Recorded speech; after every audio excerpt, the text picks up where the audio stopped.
Hello and welcome to this very special and final episode of Inspiration on India Today television.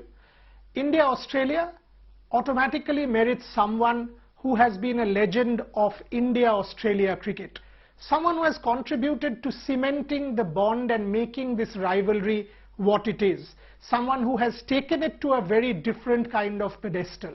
And that's why I have great pleasure in welcoming today on the show a very dear friend, former Australian captain, one of the world's greatest batsmen, 115 test matches, 300 against India in that Sydney test in 2011-12, Michael Clarke. Michael, thank you very much and welcome to the show. Your first thoughts on India-Australia rivalry?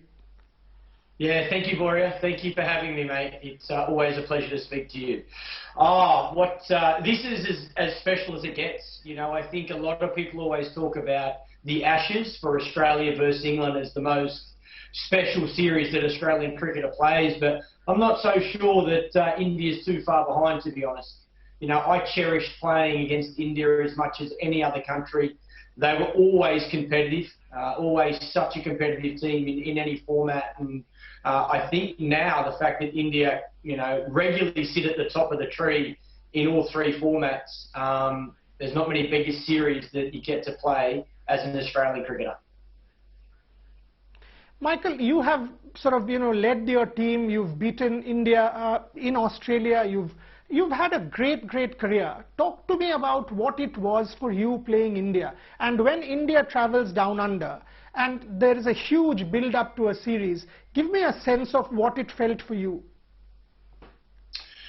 Yeah, well, I think because we were always so competitive, the Australian team and the Indian team, and we loved playing against each other, there was always a good build-up to the series. I think, you know, growing up as a young Australian cricketer, it was very hard to have success in Indian conditions. So going over there was always going to be one of the hardest places to play.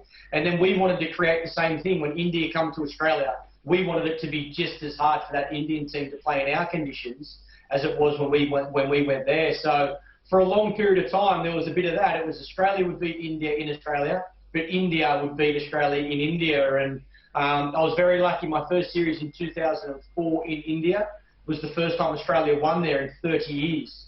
So it was very special to be a part of that. And then when we come back to Australia and played here, we really wanted to continue our domination and make sure that we kept having success here. But, you know, I played against a wonderful Indian cricket team through my career.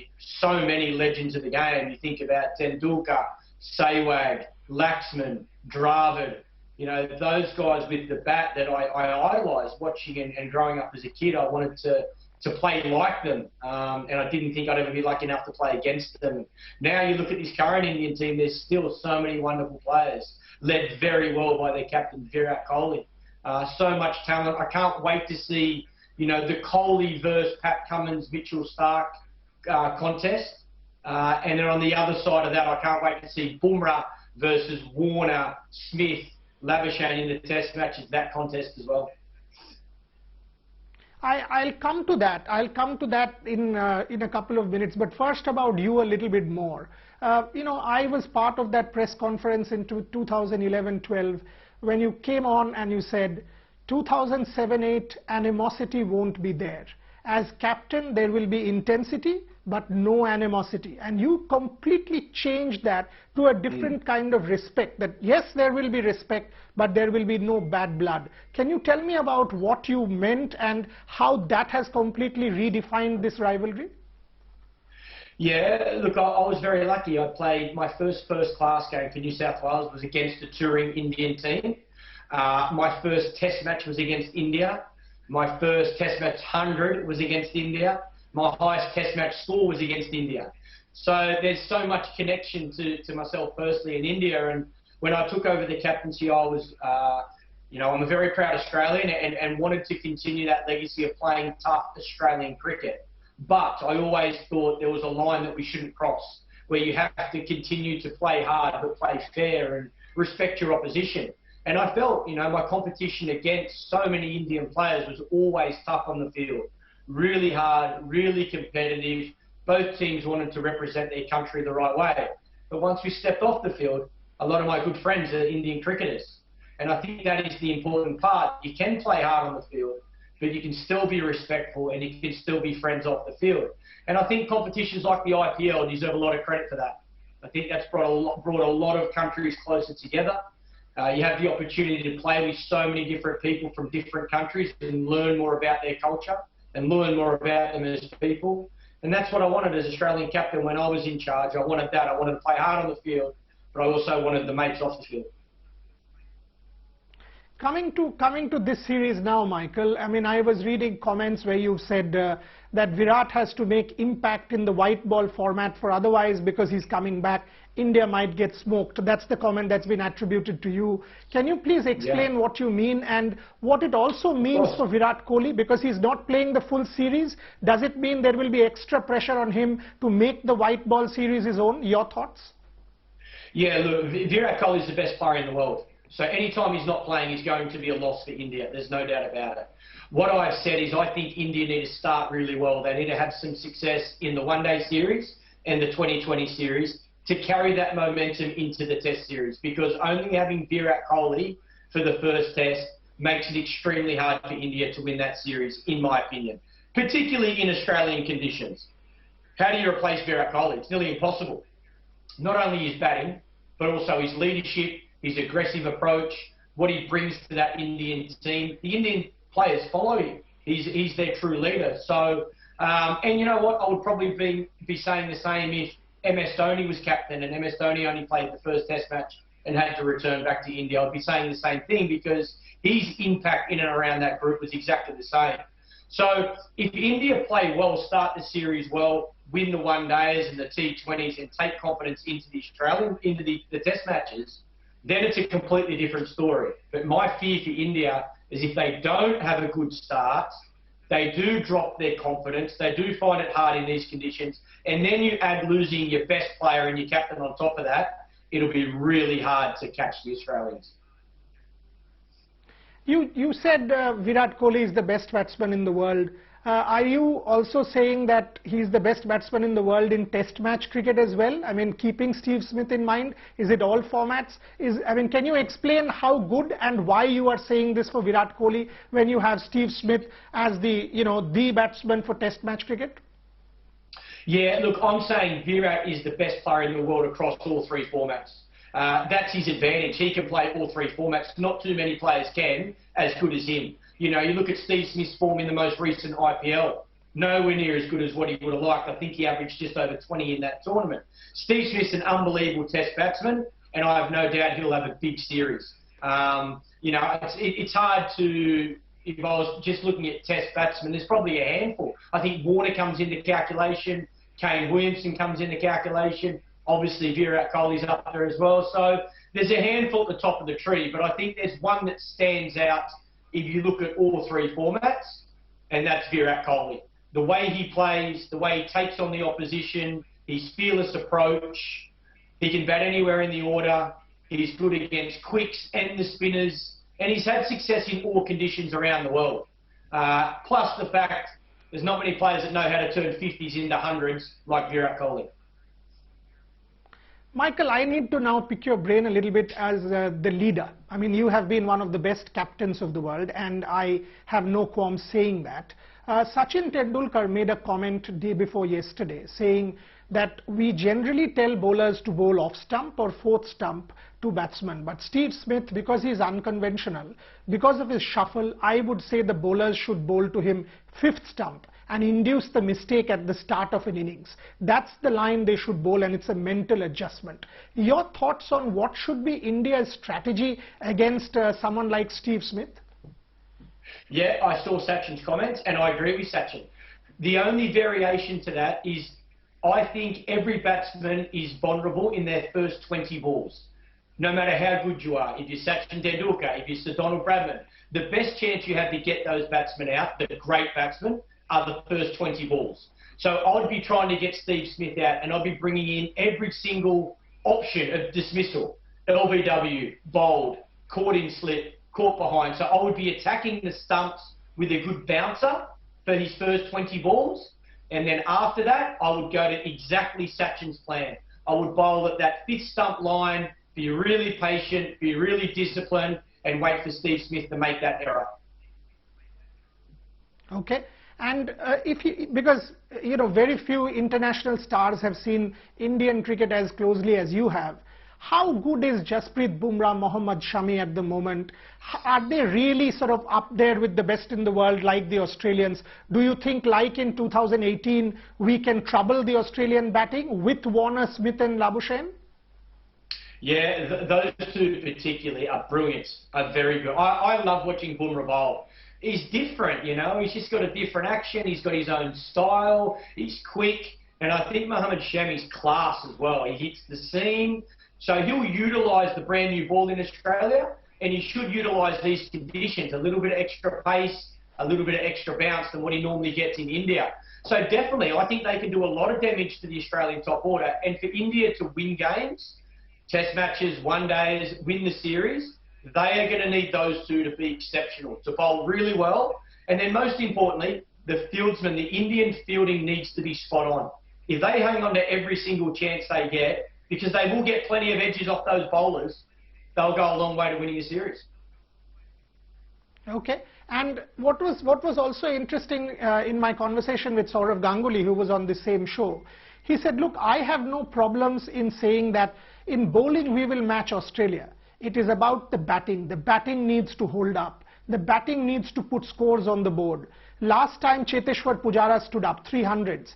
You know, that's what is very, very important. Your thoughts on that? Yeah, I think that is right there. I think the batting in these conditions, once you get to 30 or 40 in Australia, it's as good a place to bat as anywhere in the world. But it's hard to get to 30 or 40. So I think they're going to have to rely heavily on their top four batsmen to set the tone, to get through the tough periods. If Pat Cummins, Josh Hazlewood, Mitchell Starc get a little bit of swing or a little bit of seam, they're going to have to let the ball go well, they're going to have to defend well. Once they get into their groove, then I think you'll see the Indian batters really capitalise, go on and make some big scores. But I think the top four are going to have to lead from the front for India, and they're going to have to find a way to take on this Australian attack. When Virat leaves, Michael, who would you get in that position? Is it KL Rahul, given the kind of form that he's in? All of us know that he has potential, but we really need him to deliver at the test level consistently. Who is the one who can replace Virat Kohli? I mean, if there is anybody who can replace Virat Kohli after he leaves. Well, this is the thing. If I was picking the Indian team before they come to Australia, as soon as I found out Virat Kohli was going to go home, I would have picked Rohit Sharma 100%, because I think he needs to captain India if Virat Kohli's not there. I think his captaincy, his leadership's outstanding. Once again, he shows that through the IPL. Another IPL win. I think he knows how to lead men, and I think he should be captain of India in any format if Virat Kohli is not there. So that being the case, I would have tried to do everything in my power to get Rohit fit to bat at number 6, probably for India, in preparation for once Virat goes, he takes over the leadership. But there's probably two sides to Virat. There's the captaincy side, and then who's going to bat in that number 4, that vital number 4 position. KL Rahul is very talented, there's no doubt about it. And I think, you know, he has experienced playing in these conditions before, so he can do it, definitely. Virat Kohli's boots can never be filled by anybody, but I think there's two sides there. Who's the right guy to take over the captaincy, and then who's the right guy to bat at number 4 in that position? Michael, you have always told me that, you know, somebody going away is also an opportunity for another person to put his hand up. In your case, you've given examples to me how you made the most of opportunities. This is also an opportunity for somebody like an Ajinkya Rahane to show leadership skills. Forever, if India can do well without Virat Kohli, without Rohit Sharma in that test series, and you know, that will be sort of history made, Ajinkya Rahane and the rest of the boys. So how mentally, if you were part of this coaching setup, what would be your sort of tip or mantra to the Indian boys after Virat leaves? Yeah, and I love Jinx too. I think he's a great young player. His captaincy's pretty good. Tactically, I think Ajinkya Rahane is a very good captain. So that will help India as well. I just think it's going to be tough. I think, Boria, you just said it. You've got to see it as an opportunity. you've got to look forward to this challenge. You've got to try and create history. If India can beat Australia at full strength in Australia's own backyard without Virat Kohli, you can celebrate for a year. It would be an unbelievable win. And I think that's the way the Indian players have to look at it. They have to believe they are good enough to take on this Australian team. They have to believe they're good enough to beat this Australian team. And they're going to walk out in the one-day series and then the 2020s and play with that confidence leading into the Test series. Mate, the other thing that I'm really looking forward to, and this is personal, is to see people back. You know, from March 14th, 15th onwards, we have not seen crowds in the stadiums for the first time, whatever number of crowds. I mean, I was reading all the white ball games are sold out. There will at least be 20-25,000 people, which is huge. And that will sort of give us a sense of normalcy back, that our lives, which were taken away from us by COVID, will perhaps come back in the near future. How will you look at it when you see crowds, your fans, your people walking into the stadium to watch this contest? What will that mean to Michael Clarke, the cricketer, the captain, the legend, who has been elevated to this position by your fans when you see them back? Yeah, Boria, it's been tough for everyone all around the world, and we're no different here in Australia. You know, people have been in isolation, people in Melbourne and South Australia have only just come out, so it's been really difficult, and I think everybody's struggled, but we've been lucky in Australia that our winter sport has found a way to continue.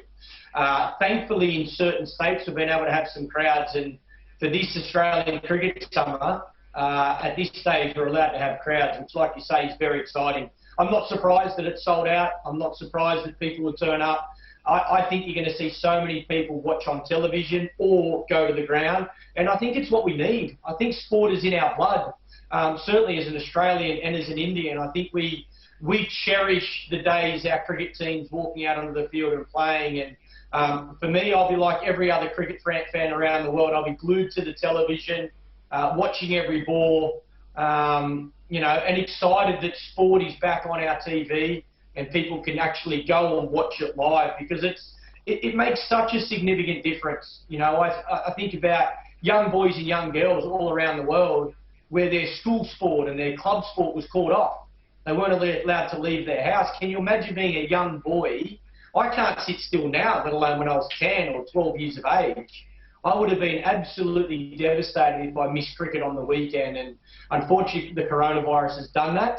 But I think the world is slowly getting back to where we need to be, and thankfully here in Australia we're able to have crowds, so I'm hoping you see a lot of young boys and young girls having the chance to go and watch their role models and their idols play. That's so good to hear, because with vaccine news, hopefully 2021 will be so much better. Now, Michael, if I know how much KL Rahul or an Ajinkya Rahane or some of these boys respect you, if there's a phone call for a request, even privately, by any of these boys to you for help or some ideas or some tips how to bat in Australian conditions, will you sort of step up and help them if the Indian boys request that? Here's my phone, buddy. They can call me anytime. Like I said, I've got so many wonderful friends in this current Indian team. I know the guys so well. I speak to them through IPL and played against a lot of them. So, mate, of course, my advice, my help, my guidance is for any cricketer. Obviously I'm Australian. I want to see Australia do well, but I want to see great cricket. And if I can help teach, educate, help young players learn, I don't care what country they play for. I'm here to support the game. The game is the most important thing. I know my time is almost up. Last few questions, Michael. The series build-up has been about Virat Kohli, about Steve Smith, about David Warner.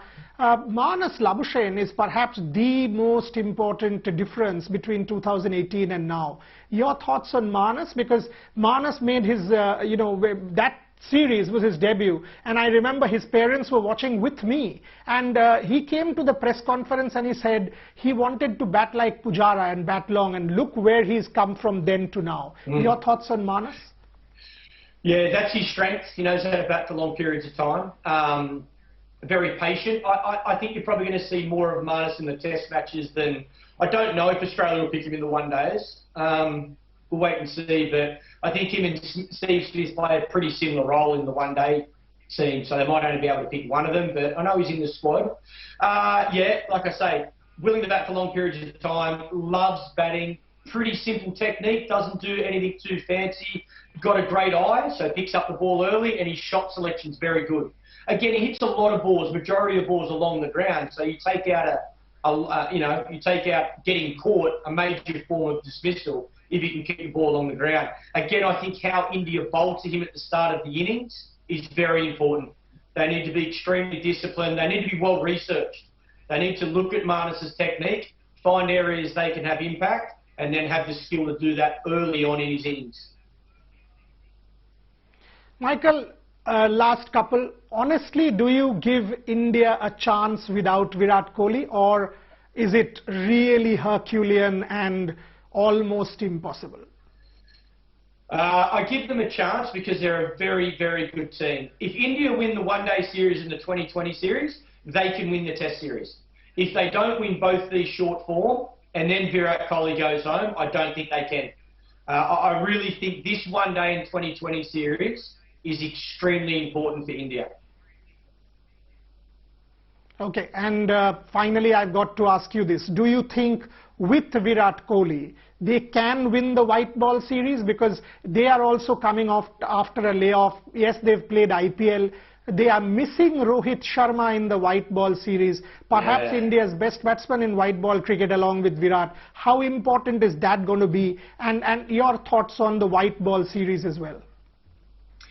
Yeah, well, with Virat in your team, certainly in one-day cricket, you never say they can't win. Whatever Australia make, Virat can chase on his own. He's that good a chaser. But I think Rohit Sharma's a massive loss. If Rohit Sharma's in the team batting well, Virat Kohli's in the team captaining and batting well, this team can beat anyone in any conditions. This is an unbelievable white ball team. Big loss without Rohit, and like you say, India hasn't played too much cricket of late, but I wouldn't be writing any Indian cricket team off, certainly with Virat Kohli in it. So, look, I don't know who's going to win the one-day series or the 2020 series. I'm confident Australia will win the Test series because Virat's going home. But the one-days and the T20s, I'm not so sure. I think it'll come down to if Australia can get Virat Kohli out early, I think Australia can win. If they can't, Virat can chase any total. Okay. Mate, final one. Michael Clarke's best memory from India-Australia cricket on my show, Inspiration. In fact, this happens to be the last question on this series that I've been doing. So the finale is with you. Very, very interesting because one of my dear friends finishing the series off for me. Michael, your favorite moment from India-Australia cricket, is it that baggy green kiss that you did on debut, Sachin Tendulkar, and your friendship? What is your favorite memory from India-Australia series? I have so many. I've been so lucky. Look, I'll never, ever forget my very first Test match I ever played for my country. It was in Bangalore in 2004. I flew my mum, my dad, my grandmother, my grandfather over to Bangalore to watch that game. My family had never been out of Australia, so it was their first time to India. And what an experience, what an absolute dream come true. I was lucky enough to make 150 on debut. But more than that, just learning about the people, the culture, the way Indian fans love cricket changed my life. It's changed my life forever. I still love coming to India. I was so disappointed that the IPL wasn't in India this year because I would have been there. I've just been so lucky to have spent a lot of my career and a lot of my time in the subcontinent, in India. It's a wonderful part of the world with amazing people. And thankfully, my fondest memory as a cricketer is my very first Test match, and that was in India. Terrific. It's always such a pleasure to have you on my show, Michael, and fitting that we are closing Inspiration with you for this particular season. In 21, hopefully, As Saurav Ganguly says, the IPL belongs to India, and with COVID improving, vaccines coming, the world will be a better place, and we will have Michael Clarke back in India, on Indian soil, having an Indian curry, sitting in the India Today studio discussing cricket with me. So it will be a pleasure, and I look forward to that. But for the moment, Michael, to you and your young one, I know you've got to go and get her from school. You and your young one and the family, stay healthy, stay safe, stay well. That's all I will wish for this particular year. Thanks, have a good one, Michael, and see you soon. Thank you, buddy. Thank you very much for having me.